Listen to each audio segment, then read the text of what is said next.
welcome back to the Borderline Too Much Fun podcast. I'm Matt, and I'm here with Josh. I'm Josh. That's Josh. I'm Josh. All right. Today, we're going to talk about what blogs don't tell you about search engine optimization. So, a lot of people do a little bit of research, and then they think they've learned it all. And they end up doing more harm to their website than they do good. They stuff a bunch of keywords in there. They make their text unreadable. They basically tank their website, and it's not good to see. No, it's painful. So it's important when you're reading SEO blogs to understand that there's some good advice in there, but it's not going to get you everywhere you want to go. So a few things that they won't tell you is that there's a lot of planning involved. An SEO-related blog will tell you, just write some content, and that's it. Before you do that, you're going to want to figure out the keywords you want to target, find the volume for those keywords. What's the difficulty? Are there any variations of that are easier to rank for that you might want to target first? So there's a lot of research and upfront planning. And then after that, there is a lot of work. When you're writing a blog post, you're not just writing 200 words to satisfy some quota. I would say it's a minimum of 500 words.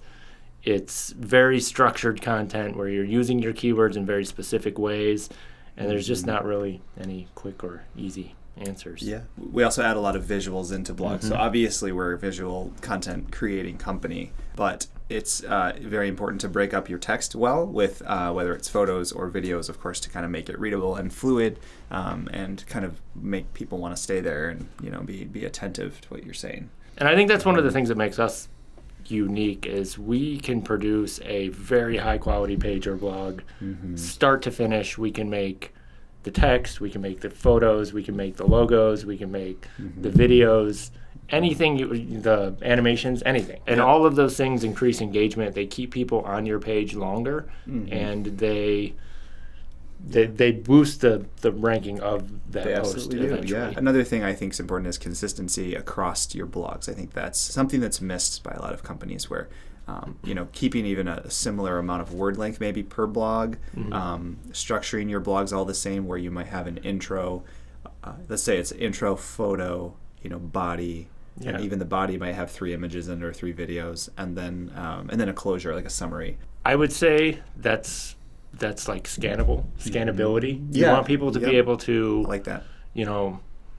Dive into it and really read it word for word. But you also, if somebody's looking for a specific answer, you want to have headers so that they can just scroll right to that answer, or a table of contents if you're long enough. That way it makes it easy to navigate. And if someone comes there, let's say there's 5 questions listed at the top, they can kind of pick which one they're interested in. Often, obviously when you Google something, it'll pull the question, and when you click that link, it takes you down to the spot on the page, like the anchor on the page. That's very similar to what we're saying. In the top of your blog, you can often put an anchor menu to the different headers on your blog, which will allow people to navigate it fast and get to what they want right away. I think that's the key, is it has to be easy to use, has to be easy to read, and it has to be digestible content written for human beings and not for robots. So I talked about planning and what kind of planning is involved in SEO. So you are going to want to make a keyword strategy, which involves finding out exactly what you want to rank for. If you want to rank for shoes, it's never going to happen.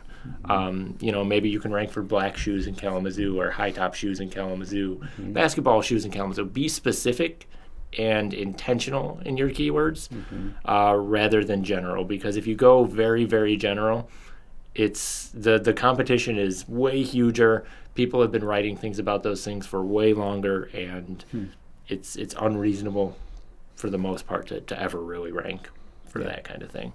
The other thing you want to do is you want to look at your competitors. What are they ranking for? So maybe they're getting a lot of traffic from a blog post that they wrote about black running shoes, and it's a 300-word blog post, which you could easily outcompete that if you did. Write a 600-word blog post, put a video in there, put some cool images, make it engaging and interesting, and make it answer questions better than theirs does, and it will overtake them for that keyword in time. And there's a lot of tools out there that you can use. There are free tools. There's Google Analytics, Search Console, Ubersuggest has a free trial type thing. And for basic research, you can use those things. Google Analytics will tell you what traffic you're getting and where it's coming from, things like that. Search Console will tell you what keywords are leading to your site. Ubersuggest can do basic keyword research, but if you really want to get in depth, like we use industry standard software, we have like the best of the best. It's great. Mm-hmm. We can look at a competitor and we can tell exactly what keywords they're ranking for, exactly how many visits per month they're getting from that, mm-hmm. how hard it would be to rank for those keywords, what you need to do, mm-hmm. so on and so forth. Yep. So in short, just like anything else, don't trust everything you read on the internet. Take SEO-related blogs with a grain of salt. Mm-hmm. They're good for broad, general kind of advice, but don't build your life around them because you will not like what happens. Mm-hmm. But if I have one piece of advice that they will tell you, and that I will also tell you, is just make good content. If you don't want to worry about anything else, just make good, readable, interesting content that people want, and the rest will kind of take care of itself. It's very true. Yeah. Consistency is key. Thanks so much for checking out the K-Zoom podcast. We will see you again soon. Finger guns.